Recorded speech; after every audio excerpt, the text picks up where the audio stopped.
Mas bro, ini mesin cuci trouble-nya, drumnya miring mas bro ya. Drumnya miring karena karet sealnya itu robek ya.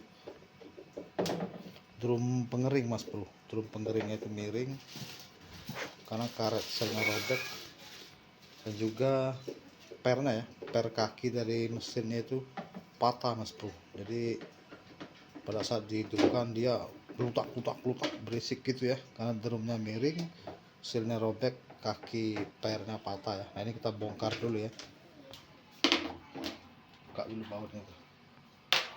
Kantong pada pap tadi mana? Itu di pucuk. Ada ya? Iya.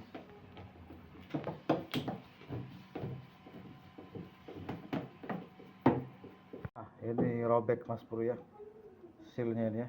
Tengah ini ada bosnya tuh, kuningannya. Tidak, alat lama ya. Ini cakram untuk masuk ke dalam wadahnya ya. Situ tuh wadah untuk box pengeringnya ya. Ini masuk sini mas bro. Tuh. Ini kan ada asnya ya. Tuh. Karena dia robek ini jadi dia miring ya. Itu. Ini per kaki per untuk mesin mas bro, mesinnya ya, untuk dudukan mesin gitu ya. Oke, kita bongkar dulu mas bro. Sudah kita buka ya, tutup bawahnya. Itu mesin pencucinya tuh, mesin pencuci ya, mesin pengeringnya tuh. Nah ini seal baru nih, pasang.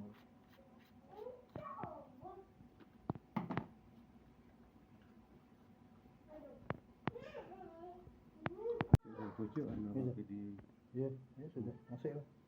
itu udah pucuk. Ya pucuk. Oke, kita masuk dulu mas bro. Buka dulu ya pokoknya.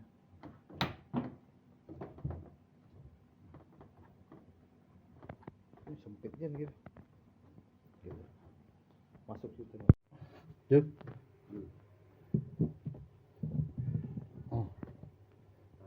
Iya, jelas.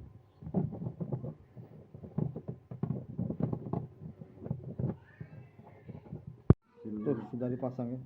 Seal universal.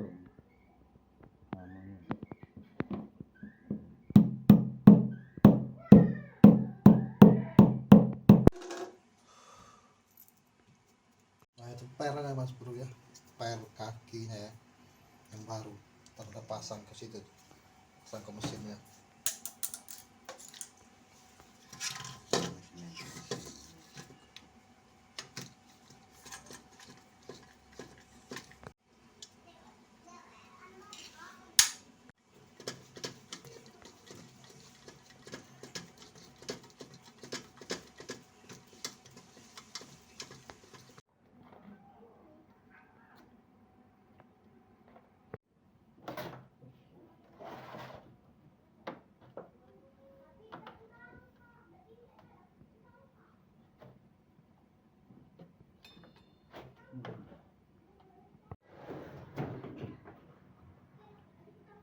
Tutup mesin sudah dipasang, kita tutup ya, kita tutup. Tuh sudah masuk drumnya, drumnya sudah masuk. Oke, sekarang kita pasang kabel mesinnya ya. Oke mas bro, sudah selesai ya. Ini kita sudah tes pengeringnya, mantap ya, mantap ya.